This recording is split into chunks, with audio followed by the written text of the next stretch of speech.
美国当地时间2024年7月24日上午10点 ，FBI 局长就川普被刺案接受国会盘问。局长克里斯多弗雷在回答众议会议员问题的过程中，首度披露了一些这场谋杀案的细节。同时，他也承认许多人们迫切想要看到答案的问题依然在调查中。他说 ：“How many shots did the shooter fire?” Well, we know that he fired at least 8 because we recovered 8 cartridges on the roof. Okay, and are all the cartridges and the unspent bullets, have they been? You know how many there are accounted for all of those?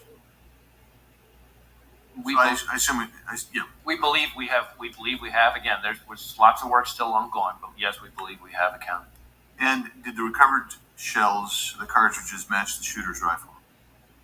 My recollection is yes. And you conducted analysis that confirms that?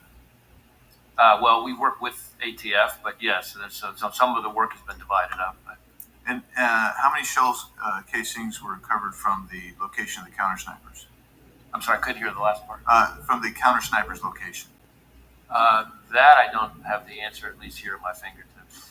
Okay. Did the blood and tissue pattern of the shooter, did it match the stories or the witness testimony that you've heard so far?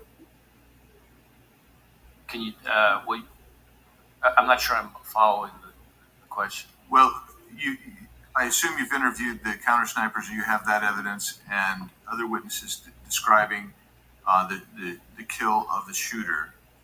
And I'm wondering if the blood and tissue and brain matter is consistent with the testimony that you're receiving. In other words, is the physical... In terms of the manner of death? Exactly. Is the physical evidence consistent with where the shot from the counter sniper took place? Yeah. So the autopsy is being handled by, as it's not unusual, the state authorities. My understanding is, thus far, I don't think it's fully complete, which is not totally unusual.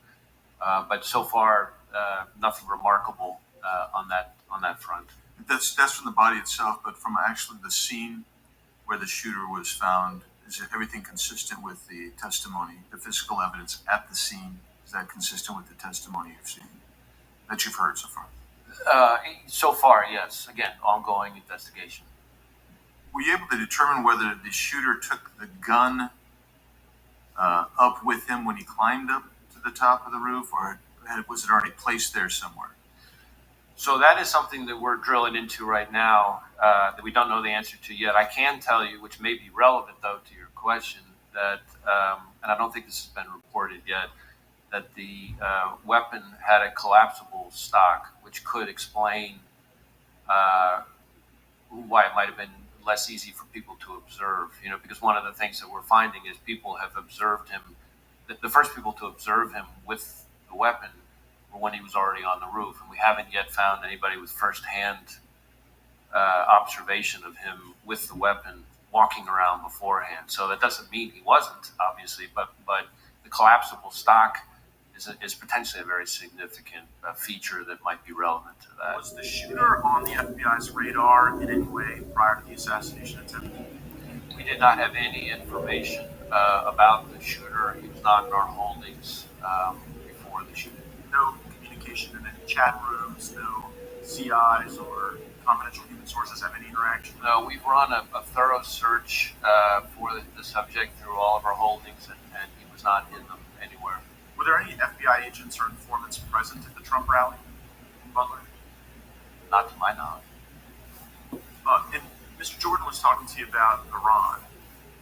Were law enforcement resources diverted from the protection of President Trump to John Bolton as a consequence of concern that Mr. Bolton might have been the target of Iranian malign efforts?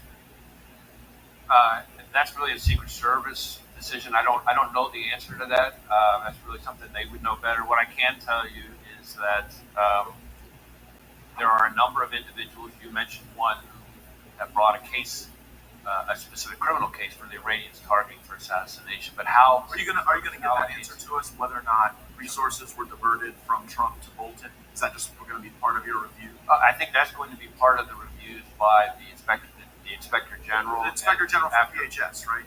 Of DHS, Right, and the I- outside Got it. panel. And I think that's an important point because the Inspector General for DHS has really fallen out of favor with the administration because he's been pointing out all the problems on the border with Mayorkas and Biden. And we're always kind of worried that they're about to fire him, which would be a really bad idea now that this role that you've identified is so critical. It'd be a bad idea to fire the IG for DHS during the pendency of this, right? I don't think that would be a good idea. Let me get back to where Mr. Bishop was. Tell me about the drone. You actually wanted to fill us in on that. Fill us in. So we have recovered a drone that the shooter appears to have used. It's being exploited and analyzed by the FBI lab. The drone was recovered in his vehicle. So at the time of the shooting, the drone was in his vehicle with the controller. In addition, our investigation has uncovered. Do you know what time of day he flew it? And if he flew it on the day of the shot? Yeah, Oh, I'm sorry. Go ahead. Okay. So in addition, it appears that around 3:50 p.m., 4 o'clock in that window, on the day of shooting, that the shooter was flying the drone around the area. 2 hours. About 11 minutes. I want to be clear, but when I say the area, not over the stage and that part of the area itself. I would say about 200 yards, give or take, away Okay. from that. We think, but we do not know. So again, this is one of these things that's qualified because of our online review, that he was live streaming, viewing the footage from, again, about 11 minutes and around the 3:50, 4 o'clock p.m. range. 2 hours before he's flying a drone in the vicinity of the ground. About 200 yards away. Yes. Okay, that's important information. What about the bombs that we've heard about in the shooter's car? So again, the FBI lab is exploiting those explosive devices. There were, we've recovered 3 devices, 2 in his vehicle and 1 back in his residence. Are these what you would call, your experts would call, sophisticated operations, or this?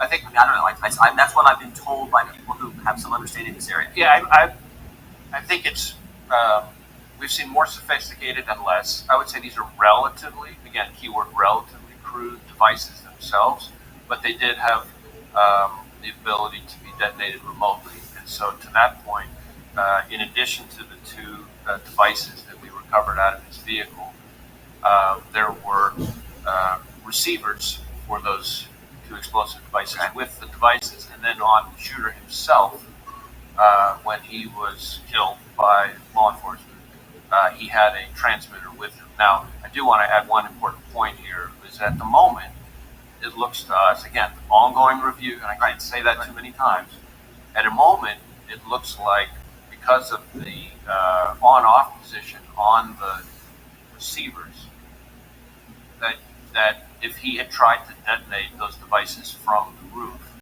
it would not have worked. But that doesn't mean the explosives weren't dangerous.